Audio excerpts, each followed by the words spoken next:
Sorotan selanjutnya, Saudara, polisi masih menyelidiki penyebab pasti kematian mahasiswa Universitas Udayana Denpasar, Bali. Tidak adanya rekaman CCTV di lokasi kejadian membuat proses penyelidikan terhambat. Polresta Denpasar bersama dengan Polsek Denpasar Barat menyelidiki kematian mahasiswa semester 7 program studi sosiologi di halaman kampus Udayana. Hasil pemeriksaan, polisi menduga korban jatuh dari lantai 4 lantaran ditemukan barang milik korban di lantai 4 gedung Fakultas Ilmu Sosial dan Ilmu Politik. Namun untuk penyebab kematiannya belum diketahui apakah korban meninggal akibat kecelakaan atau adanya unsur lain. Sebelumnya, Saudara, polisi telah menerima laporan dari ayah korban. Data yang kami dapatkan dari Polsek Denpasar bahwa yang bersangkutan itu jatuh dari lantai 4. Masih dilakukan penyelidikan, Pak. Masih dilakukan penyelidikan dan pendalaman terkait dengan apakah ada unsur sengaja atau memang kecelakaan. Ini belum bisa disimpulkan ini bunuh diri, Pak, ya? Belum bisa disimpulkan. Sesuai keterangan yang kami dapatkan bahwa di lokasi itu di CCTV tidak ada.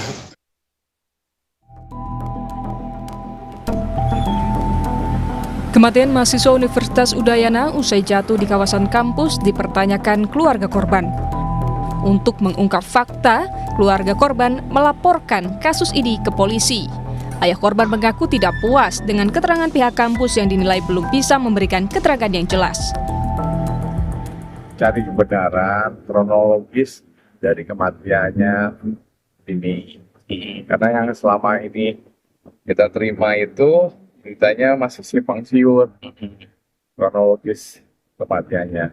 Oleh sebab itu saya serahkan kepada pihak kepolisian. Saya ingin mau tahu kenapa misalnya anak saya jatuh karena memang ada kecelakaan atau ada apa. Biarlah polisi yang menjelaskan. Soal rekaman CCTV aktivitas korban, Dekan Visip Udayana menjelaskan CCTV yang terpasang tidak menjangkau titik terakhir keberadaan korban.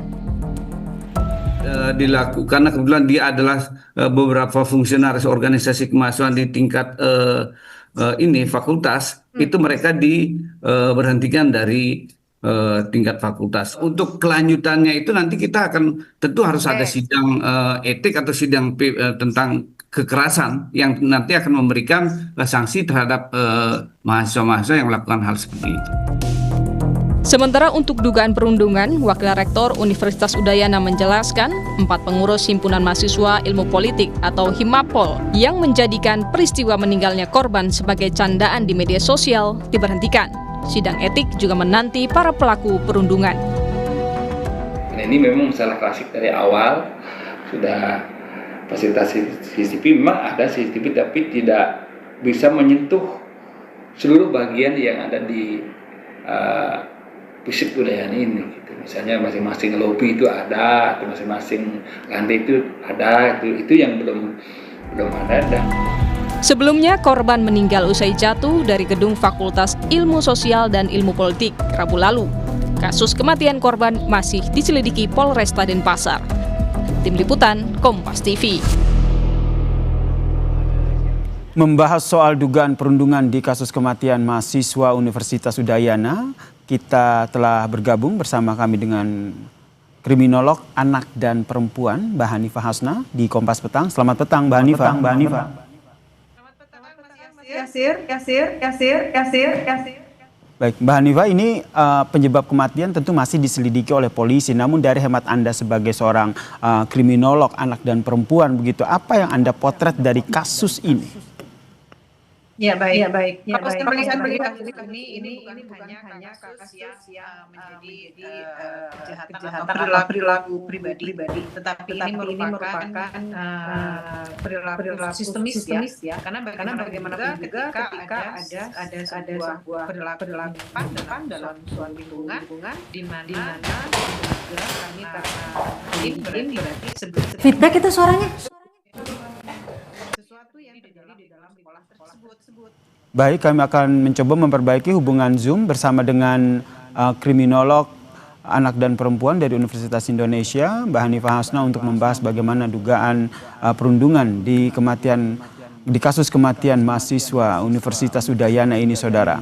Karena kalau kita lihat hingga saat ini memang proses penyelidikan masih dilakukan oleh polisi terkait dengan dugaan kematian dari mahasiswa tersebut.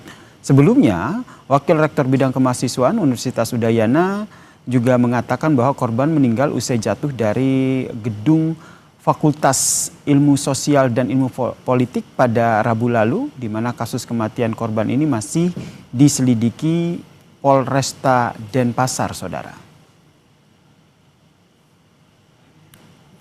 Dan saudara, kalau kita lihat kematian mahasiswa Universitas Udayana usai jatuh di kawasan kampus ini masih dipertanyakan oleh pihak keluarga. Dan untuk mengungkap fakta, keluarga pun melaporkan kasus ini ke polisi. Kita sapa kembali Mbak Hanifah Hasna. Selamat petang Mbak Hanifah. Selamat petang, Mas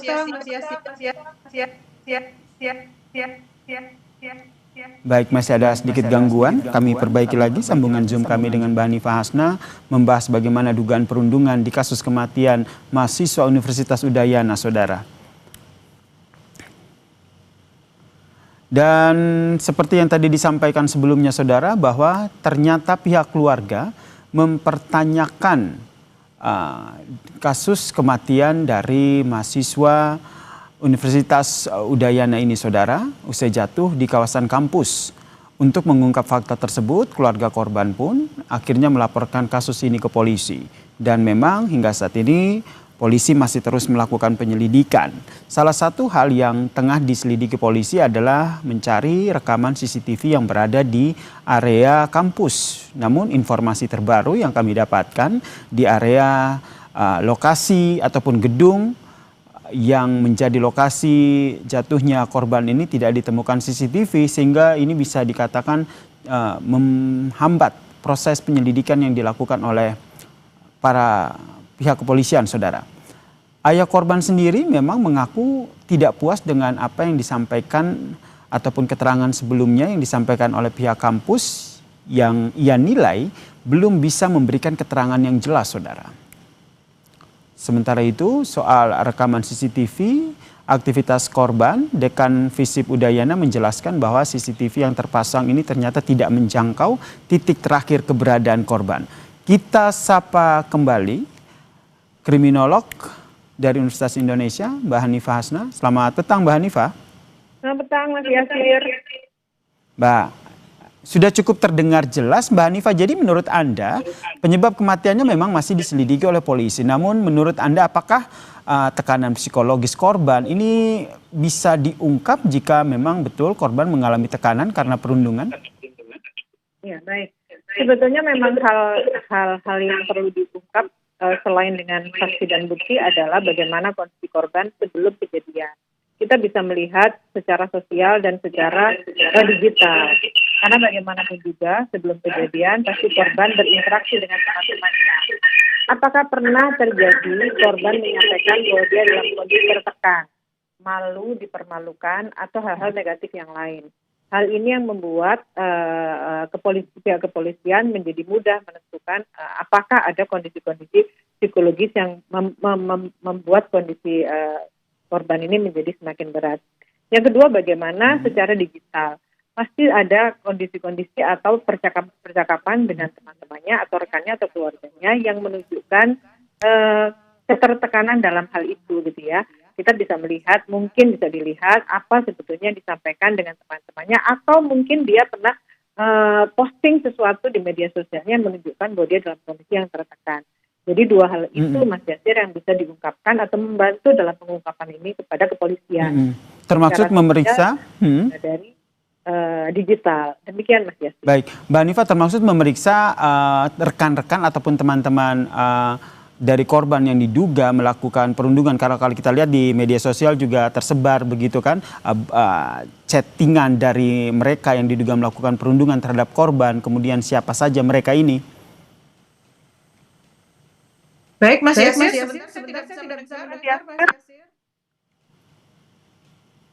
Ya, bisa diulang, Mas Yasir. Terkait dengan siapa saja yang nantinya akan diperiksa oleh polisi, apakah Anda melihat pemeriksaan ini juga akan dilakukan kepada rekan-rekan korban yang diduga melakukan perundungan? Ya, tapi dilakukan seperti itu, Mas Yasir, ya, karena bagaimanapun juga ini akan dilakukan penyelidikan secara sosial. di mana teman-temannya akan menjadi saksi. Masalahnya kondisi saat itu adalah saksi itu tersebar dan tidak ada CCTV.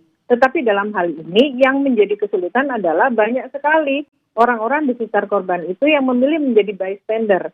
Mereka memilih untuk diam karena mereka takut terlibat.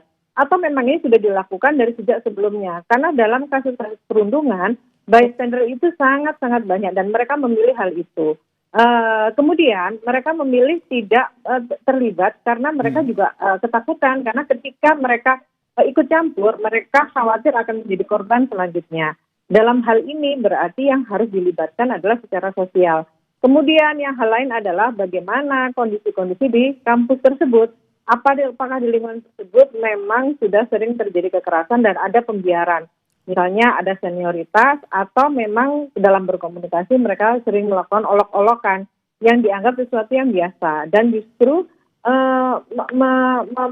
membuat korban itu ketika protes atau merasa tidak nyaman dianggap sebagai seseorang yang kalau bahasa zaman sekarang baperan.